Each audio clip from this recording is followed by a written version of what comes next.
Hi. So I'm getting an ambulatory EEG done to measure my brain waves. That's what all of this is for. And I thought I'd just show you what to expect in case you might have to get one of these fun little tests. So an EEG, as I said, measures brain waves. And typically they give this test if they think you might be having seizures or epilepsy. And I've been having weird neurological symptoms ever since I got some infection a couple years ago. And so when I'm trying to sleep at night, sometimes I'll have weird things where it feels like my brain is lighting up, or I will suddenly have like various parts of my body, like they feel like they're shaking on the inside, and then it moves around. So I do have small fiber neuropathy, which is probably part of it, but this moving around of these different um, areas of internal vibration is not necessarily typical for neuropathy. And I don't have a lot of numbness unless I sleep on my arm funny, which is kind of a normal thing. Now, in Ayurveda, having that type of mobile moving around of feeling and symptoms is a very vata thing, but I won't get into that in case you're not into Ayurveda. But for the people who are into Ayurveda, that is definitely a vata symptom. Now, so they went and put all these EEG leads on my head, and then the nurse or EEG tech, not sure if it was the actual nurse or not, but I'm going to call this person a nurse, even if she might be more of a tech person. But she did a great job. She put everything on there, and then she wrapped it up really good with this gauze.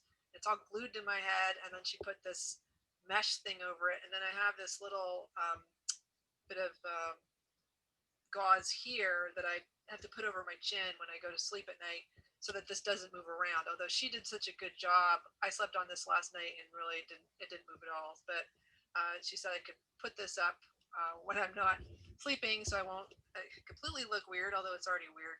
I've been on Zoom calls where I put a veil over my head, and then I end up looking like a nun, which I'm not sure is any better than looking like a Smurf.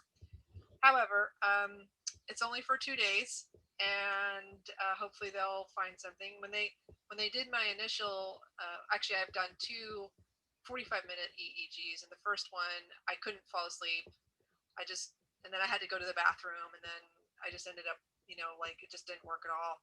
So that one actually was normal, and then they did the second one where I almost fell asleep, and then the EEG tech took a phone call and woke me up. But that one showed some electrical irritability, although not a seizure. And because of the electrical irritability, the my neurologist thought I should have a 2-day EEG done. I'm not exactly sure what electrical irritability means, but it could just be some like abnormal little spikes or something that they saw. So they wanted to do a longer one. They give you this little, now this particular company, um, they work with an outside company. They give you this kind of big heavy box. All this stuff must be from like the 90s. They actually have a video thing that runs on Windows XP too. So it's not the newest technology, but hopefully it is stable technology. And this is what's recording my brain waves. And then this little cord here goes into this large box, which is with a big camera on it that also has infrared, so it can measure, it can video me while I'm sleeping, and I'm supposed to keep that on as much as possible, which is a little weird because I do feel like Big Brother's watching me. I've got this camera on me, and I have this cord that's attached to the camera, and so I have to kind of be within the distance of the camera. And moving it's kind of a pain because it's big and heavy. I'm not even going to show you what that looks like. And then I take this big heavy thing and I put it in this fanny pack, which is sitting on my belly right now. Now, I don't know how I did this, but somehow magically I slept okay last night with this fanny pack on and all this stuff on my head. Uh, but I did wake up and I had some of my symptoms, which is good because what they do is they have you fill out an activity log. So here's the activity log that you fill out, and you're supposed to just tell them what you did during the day. Let did you have any food? Because apparently, when you chew, that kind of makes the equipment go wacky doodle or something. They want to know if you were using a microwave or an electric blanket or other sorts of electrical devices. I suppose that could potentially interfere with all of the stuff on your head. And then you also have this push button log that you take. Now, I didn't show that to you. It's a little button on top of the device. I've already velcroed it back in. So I'm going to take it out again. So there's this button here that's actually got a metal thing around it, so you can't accidentally push it. And so when you have an event, now with the average person who's going to use this, would be like a seizure. You would press that button, and then that will let them know that you felt something, and then you fill out your push button log and with the time and the date, and tell them what you were experiencing when that happened and what you were doing when that happened. So for me, I didn't have. There's two different types of symptoms that I have. One that feels more like a seizure, and one that feels more like something like somebody took a taser and kind of put it on really low and tased me with it. So the when I wake up and things are kind of vibrating, that feels more like a mild taser, and that was probably the electrical activity that they saw in the other EEG. I'm guessing. I don't know. We'll see.